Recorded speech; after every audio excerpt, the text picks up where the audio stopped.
Karen, have you ever thought about what things will be like 50 years from now? Gary, maybe one of us will be stuck hosting our reunion way down the road. That sounds like a job for you, Karen. You're the class president. Oh no, Gary, I think you'd be the perfect host. Well, actually, my life's going to be perfect. I'll marry my high school sweetheart, and our kids will all turn out amazing. Doctors, lawyers, the works. Wow, aiming high. Of course. And since my life will be so stress-free, my hair will stay jet black forever. I'll never have a single gray hair. Right, no gray hairs, none at all. Exactly. So 50 years from now, I'll still look just like this picture. Handsome, youthful, full head of black hair. Then you definitely have to host the reunion, Gary. You'll be the only one who hasn't aged a bit. I pledge allegiance to the flag of the United States of America and to the republic for which it stands, one nation.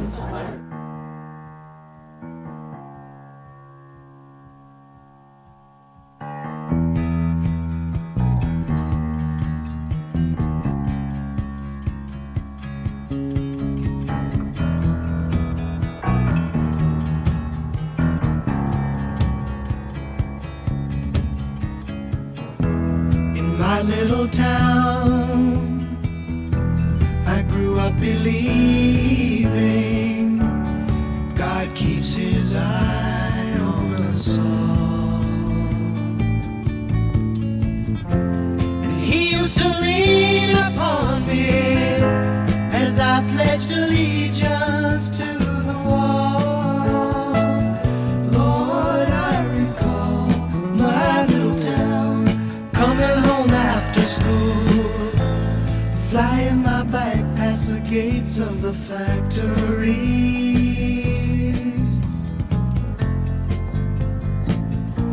My mom doing the laundry, hanging out shirts in the dirty breeze.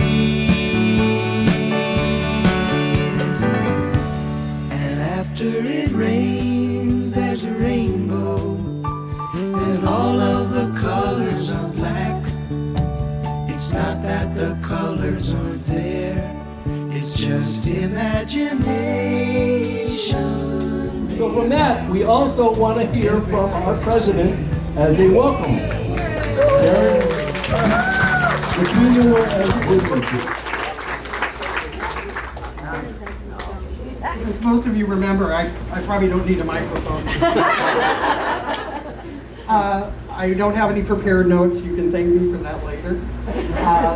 And I want to say the cool kids were on the student council. The class officers, it really wasn't much. And I had one of the people on the committee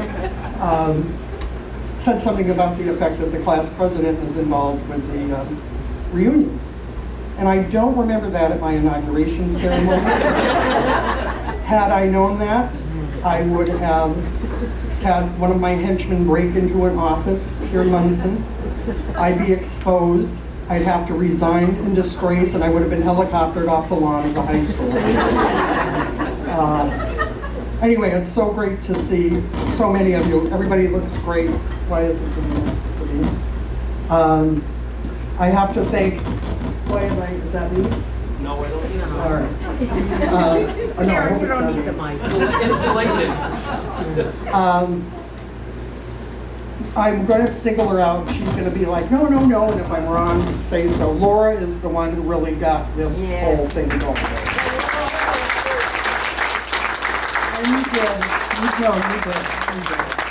And then we had so many other helpers, and I don't have a list, I apologize, but Deb Bior and Karen Tico.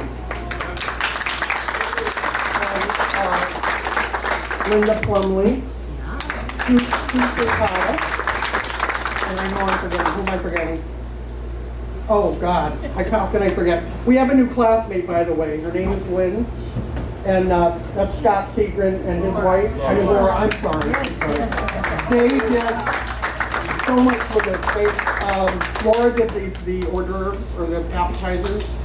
And Scott did so much technically that some of us couldn't even spell technically. So we were very appreciative. And I don't But it ended up being a labor of love. There were, oh wait, somebody pointed. Half of them had flip phones and they couldn't communicate. Who did I miss? Sue? No, I mentioned Sue. Gary. Oh, well, yeah, everybody knows he's involved. But anyway, thank you two. You did so much to make this the hopefully lovely evening it will continue to be. And Two others helped to begin with. They couldn't physically be here to help, but Wally Latender and Rose came. oh, okay, I did not know that. So good. Thank you. Classmates to help my son. And yes, Gary has been involved from the get-go, and he also, and I have permission to say, he is our corporate sponsor for this evening, which is, and was gracious enough to pay for this sponsor. And he had $200 and something left from our 20th, and he didn't escape to St. Martin. So I'm even more impressed with that. Anyway, it's great to see everybody. We got plenty of food. Have a great time. And I'll see you in another 30 years. Thank you, Karen. And just a little statistic from an accountant. It's been 18,351 days since we graduated June 8, 1975. So just a little stat that I'm glad we all could make it. Let's make it another 18,000 days. Anyways, food is ready. Let's go have food.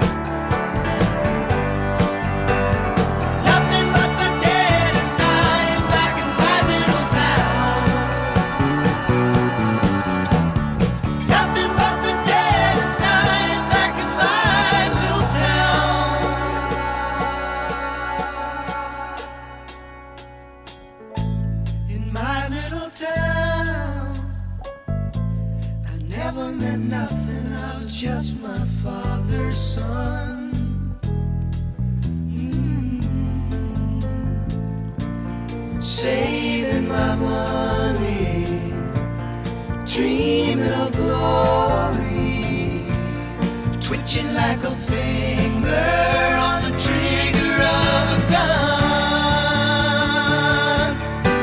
Leaving nothing but the dead and dying back in my little town. Nothing but the dead and dying back in my little town.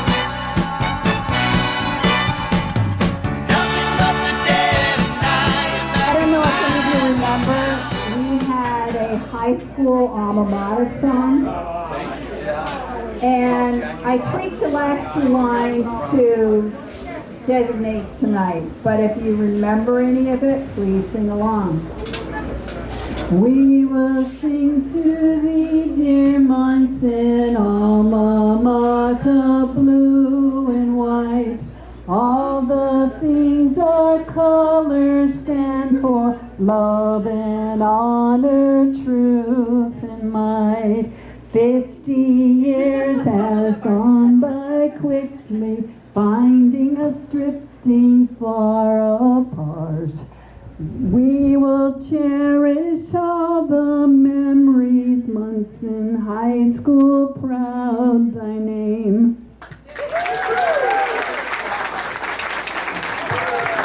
Thank you, Lord.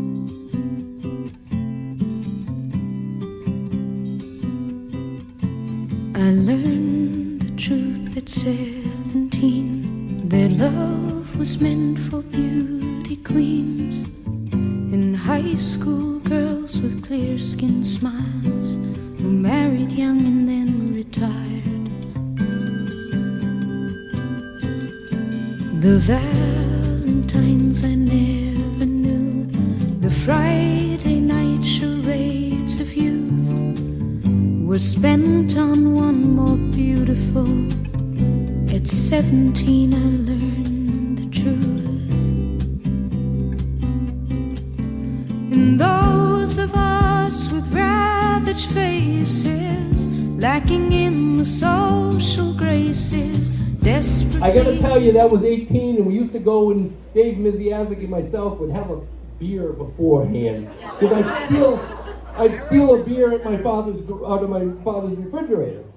So we ended up getting loose, when we're getting up there. And one of my words the line that I had was I had to yell up to Mr. Bus Conductor. Well, I yelled up and I said, Mr. Bus Condriver. Well, I didn't even realize it, but what a Freudian slip. And Barbara Keffer just cracked up. She couldn't stop laughing, and I remember that dearly. So, anyone else? Always loved those older men. Yes, my husband was 12 years old.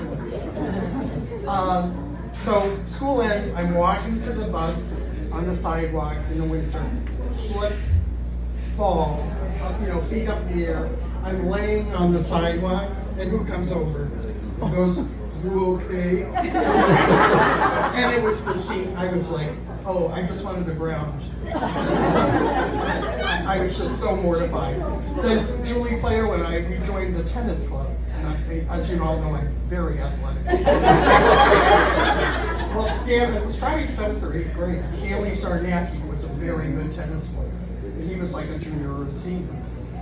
So he happened to come by the courts at the high school. They're like, oh, you want to play? And I was like, okay, sure. He served once. I took one step, turned my ankle, went down in absolute pain, and had the worst sprained ankle I've ever had in my life. And so that was the extent of my career of tennis at good old Monson Jr. Senior High School. Class. And this is Miss Guba who was teaching the class, and we were terrible. We'd take like carrots from lunch and put them on the bench, and she'd come in the room and she'd sit in the carrots. We'd put pencils in the piano strings, and we were totally uncooperative. And so finally the word got out that we were entering the classroom and then turning out the lights. And so one day, Mr. Kane and Jermaine they ambushed us, basically. They were waiting in the wings. Someone turned out actually, I guess it was Steve Dior and Robin Carpenter, turned out the lights. And they got caught red-handed. And so it wasn't just a simple detention that they had to deal with. They got paddled. And in front of the class. And in between each strike, they had to apologize to the class and to Miss Guba. And so anyways, not a pleasant memory at all. And I'm sure, for Steve and for Robin, goes down in infamy. Anyways, you both took it well. And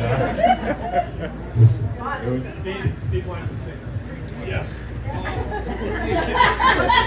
It is true. I would like Robin to finally come out and tell what the real story is. Robin, please.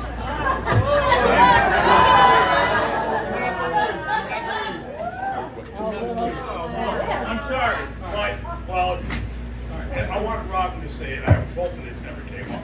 I did not do it. No, Robin did it, and the reason why I got caught is I'm blind, and back then I didn't know it, but I had night blindness. So when I came in, the lights were all off. I just stood there. And Mr. Kane grabbed me, and Robin, and I'm there like, I didn't do anything. And Robin knew it. Now what? I wish he was still here. I took it. I know her husband, maybe have some more if you want, but they're very moving poems, and one of them, Karen is going to read for us. So I haven't seen Annette probably for 50 years since we graduated, and Sherry was nice enough to lend me the book, and I read all the poems, and I felt like I knew her. They're very meaningful, yes, and moving, right. So, also the pictures in the book are ones that she got into photography a little bit too and took pictures, and some of the pictures are just stunning.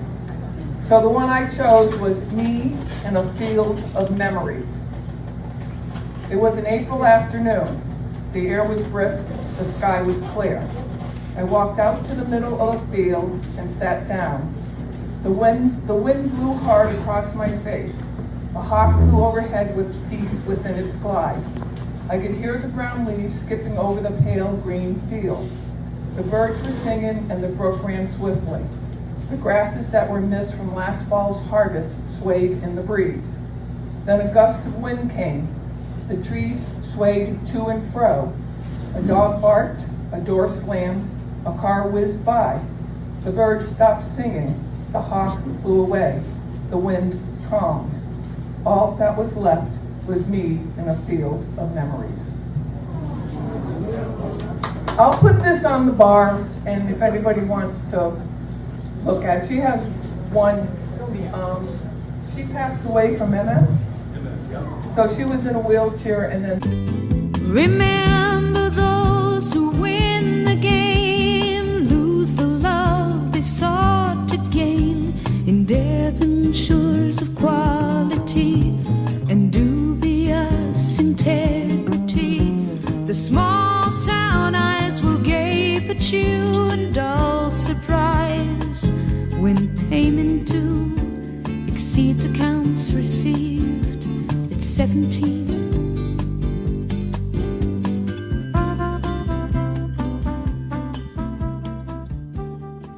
I'll be going, you know I hate to go. Good night, sweetheart, well it's time to go. Good night, sweetheart, well it's time to go. I hate to leave you, but I really must say, oh, good night, sweetheart, good night. If you do host our 50th class reunion, I hope you sing karaoke. You have the voice of an angel.